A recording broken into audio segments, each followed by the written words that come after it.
Life, as you view it from the present, is a discrete sequence of scattered memories.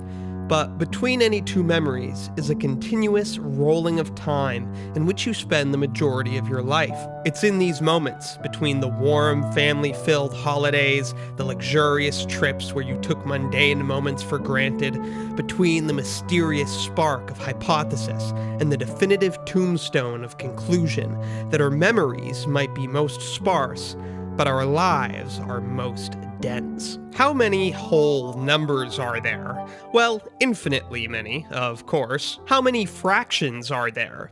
Infinitely many. Exactly as many as there are whole numbers, in fact. Isn't that funny? But here's where things get spooky. Here are two real numbers, pi and pi plus 0.8. Pi is about 3.14, so pi plus 0.8 is about 3.94. Between these two real numbers, how many whole numbers are there? Well, of course, exactly 0. The whole number 3 is to the left over here, and the whole number 4 is to the right over here. There are no whole numbers between these two real ones. But how many fractions are there? Or using more formal language, how many rational numbers? Well, infinitely many, it turns out, but I only want to claim there is at least one. Indeed, we say that the rational numbers are dense in the real numbers. This Q stands for the rational,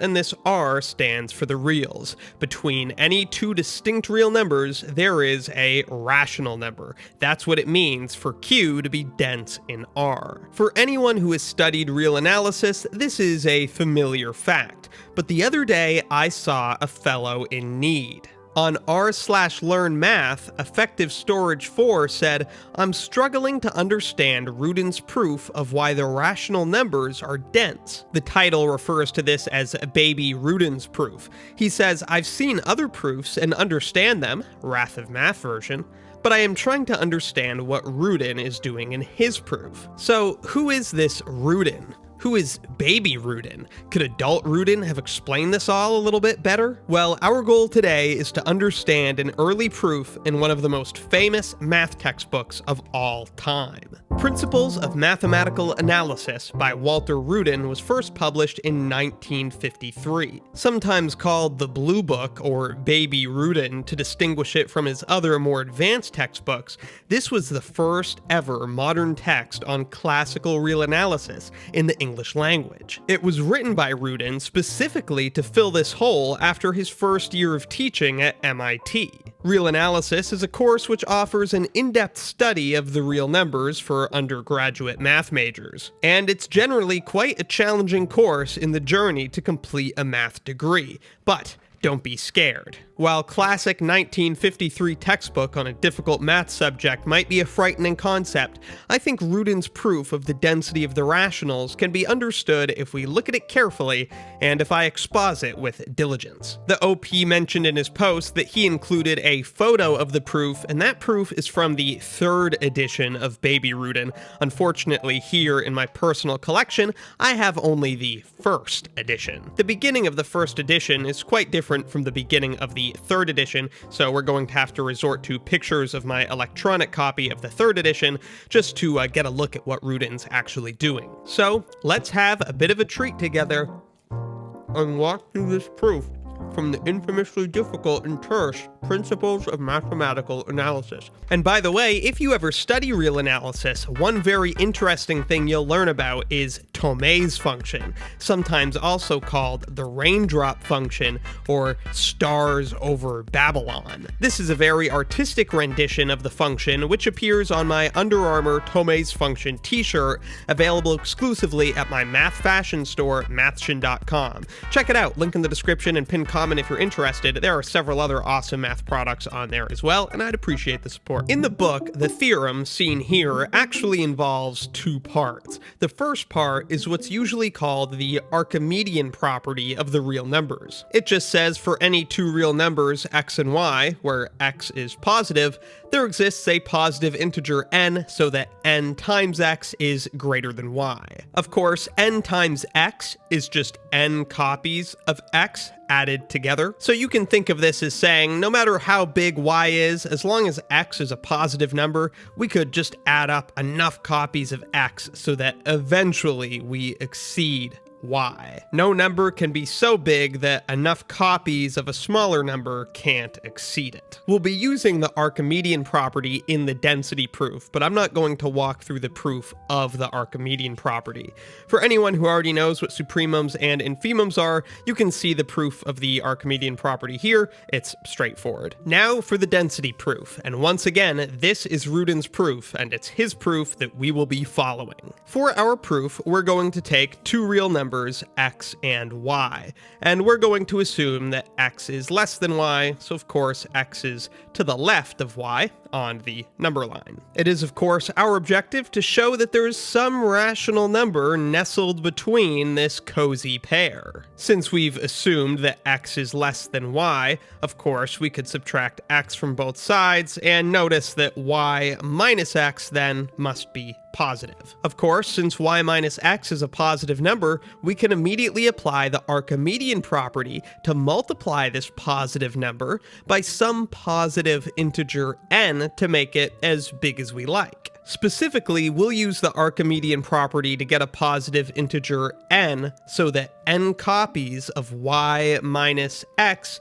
exceeds 1. Remember, we could use the Archimedean property to get a number n so that this is as big as we want, so 1 might seem like a little bit of a random choice, but it makes perfect sense. I'll explain. The idea here is really like we're zooming in or expanding the distance between x and y. Maybe x and y are really close, but now that we have this n, we can at least say that nx and ny are further than 1 apart. And within a distance greater than 1, we can certainly find an integer. And if we can find this integer m that's between nx and ny, then you can see that we could just divide everything by n to obtain a rational number that's between x and y as desired. So that's the plan, but how do we find the integer that must live between nx and ny? It could be that nx and ny are very far apart, and so there are many choices for integers between them. But all we know for sure is that ny and nx are further than 1 apart. So to get an integer between them, we want an integer m that's greater than nx, but only by a little bit. So that if we were to subtract 1 from it, we would get something that was less than or equal to nx. This way, we know that m itself is less than ny, because clearly if m minus 1 is less than nx, then m minus 1 plus 1 is less than nx plus 1. That of course means that m is less than nx plus 1. And notice, looking back at this inequality, if we add nx to both sides, we would get that 1 plus nx is less than ny. So then coming back to this inequality, this would be less than ny. So finding an m like this guarantees that it would be between nx and ny. It needs to be bigger than nx, but only just barely. Put simply, we're looking for the smallest integer that's bigger than nx. So if we subtract 1, the previous integer, that would be too little. But if we add 1, we get exactly where we want, just bigger than nx. So we know what we need. How the heck are we going to get it? Well, for starters, we can apply the Archimedean property 2 more times. We can use it to get a positive integer m1 that's greater than nx, and a positive integer m2 that's greater than negative nx. Now here we've used the Archimedean property a little bit differently. We've got this number nx, and I'm saying that with the Archimedean property, we can guarantee there's a positive integer m1 that's bigger. And with this number, negative nx, same thing, we can guarantee there's a positive integer m2 that's bigger. But the Archimedean property was stated as a multiplication sort of thing. We can find some n to multiply x by so that it exceeds y. In this case, you can just imagine that the x from the Archimedean property is 1. I can multiply 1 by some number, say m1, so that it's bigger than nx.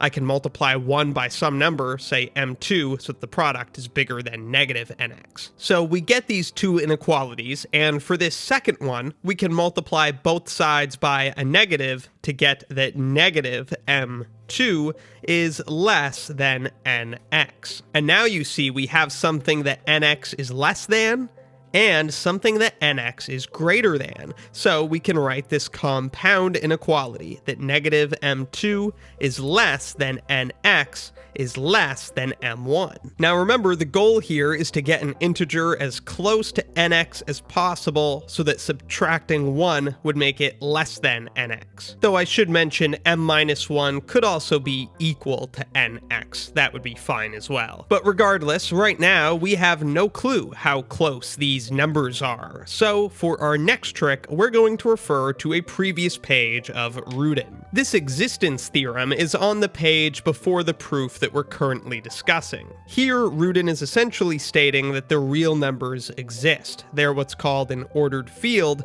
and they have the least upper bound property. Here in the third edition of Baby Rudin, the proof of the existence of the reals is a construction using Dedekind cuts, and that's saved for the appendix of chapter 1. But what's important for us is that the real numbers have the least upper bound property. A couple pages earlier, Rudin defined the least upper bound property. A set S is said to have the least upper bound property if for any non-empty subset of S that's bounded above, the least upper bound of that subset exists in S. So if a non-empty subset of the reals has an upper bound, then it has a least upper bound. That's called the supremum, which explains this notation. And this is just what we need. Let's consider the set of all integers k that are less than or equal to nx, but greater than or equal to negative m2, and let's just say we call this set L. So we're just defining a set here. These are set brackets, we're calling the set L, this is set builder notation.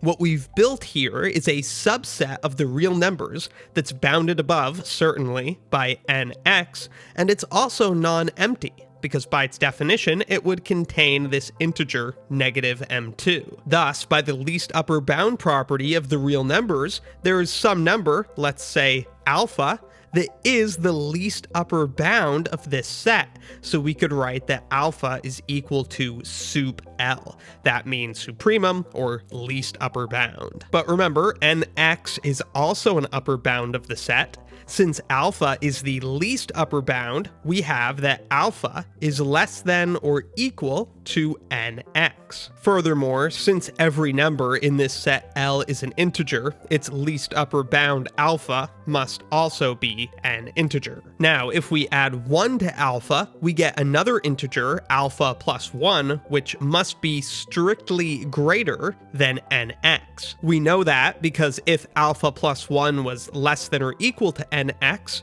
then alpha plus 1 could be in the set L as well. But we know it isn't, since alpha is the least upper bound. So there can't be some number bigger than it that's in L. And so alpha plus 1 for sure is greater than nx. And now, just to follow Rudin's notation, we'll call alpha plus 1 m, which of course makes alpha m minus 1. And so that gives us this inequality. M minus 1 is less than or equal to nx is less than m. And from here, it's gravy. This is exactly where we needed to get. Remember before, we said m minus 1 is less than or equal to nx? Then we added 1 to both sides of that inequality, which gave us that m is less than or equal to nx plus 1. But we know from this inequality, adding nx to both sides, that nx plus 1 is less than ny, which means that m is less than ny.